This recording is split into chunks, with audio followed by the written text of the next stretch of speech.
ఏం చేసినాం మేము ఒక్కొక్కటి ఇది చూడండి, ఇవన్నీ స్టడీ చేసినాం. ఇక డిఫరెంట్ డిజైన్లు మేము ఇన్వైట్ చేసినాం.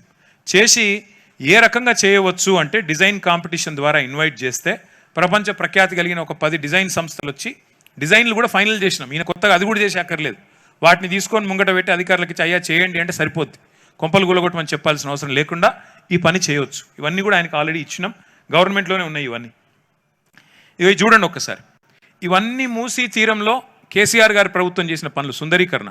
ఒక్కరికి కాకపోతే మా బ్యాడ్ లక్ ఏంటంటే మేము ప్రచారం ఎక్కువ చేసుకోలేదు, మేము ఈయన లెక్క డబ్బా కొట్టుకోలేదు, చేయని దాన్ని చేసినట్టు ఉన్నదాన్ని లేనట్టు మేము చెప్పుకోలేదు. ఇవన్నీ చేసినాం.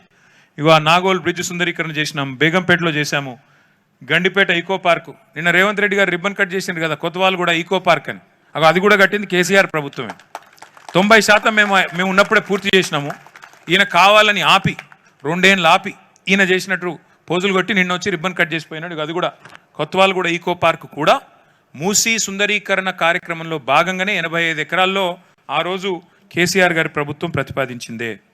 అయితే ఇక్కడ ఒక సూటి ప్రశ్న రేవంత్ రెడ్డి గారికి, ప్రభుత్వానికి. ఇందాక కొంతమంది సోదరులు అడిగారు, నమామి గంగే అని కేంద్ర ప్రభుత్వం 2000 కిలోమీటర్ల గంగానది పరిధిలో నమామి గంగే అనే ప్రాజెక్ట్ స్టార్ట్ చేసింది. కానీ నమామి గంగే 2000 కిలోమీటర్లు, దానికి మొత్తం ప్రతిపాదించిన ఖర్చు 42,500 కోట్లు. అట్లాగే గుజరాత్ సాబర్మతి రివర్ ఫ్రంట్ అహ్మదాబాద్లో దానికి ఖర్చు 7,000 కోట్లు.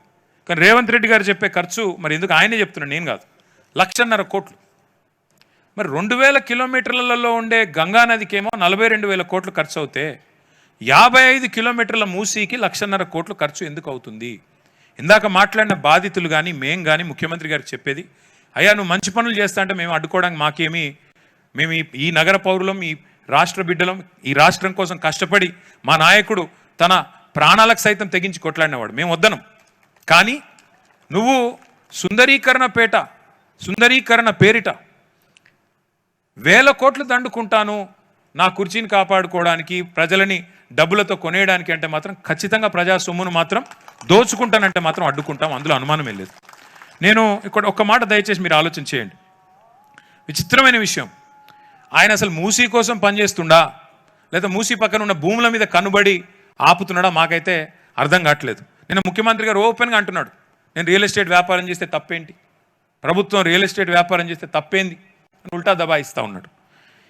దేశవ్యాప్తంగా మేధావులు ఇవాళ అనుమానాలు వ్యక్తం చేస్తున్నారు. మేధా పాట్కర్ గారు, ఆఖరికి విచిత్రమైన విషయం, ఏ గాంధీ గారి బొమ్మ పెడతానని ముఖ్యమంత్రి గారు అంటున్నారో ఆ గాంధీ గారి మునిమన్మడు తుషార్ గాంధీ చెప్తున్నాడు, అయ్యా మా తాతగారి పేరు మా ముత్తాత గారి పేరు నాశనం చేయకు నువ్వు, ఆయన పేరు మాట్లాడకు నువ్వు, దయచేసి ఆయన పేరు చెప్పి నువ్వు కొంపలు కొల్లేరు చేయకు, అనవసరంగా ఆయనకి చెడ్డ పేరు తెక్కుని గాంధీ గారి మునిమన్మడు కూడా మొత్తుకుంటున్నాడు.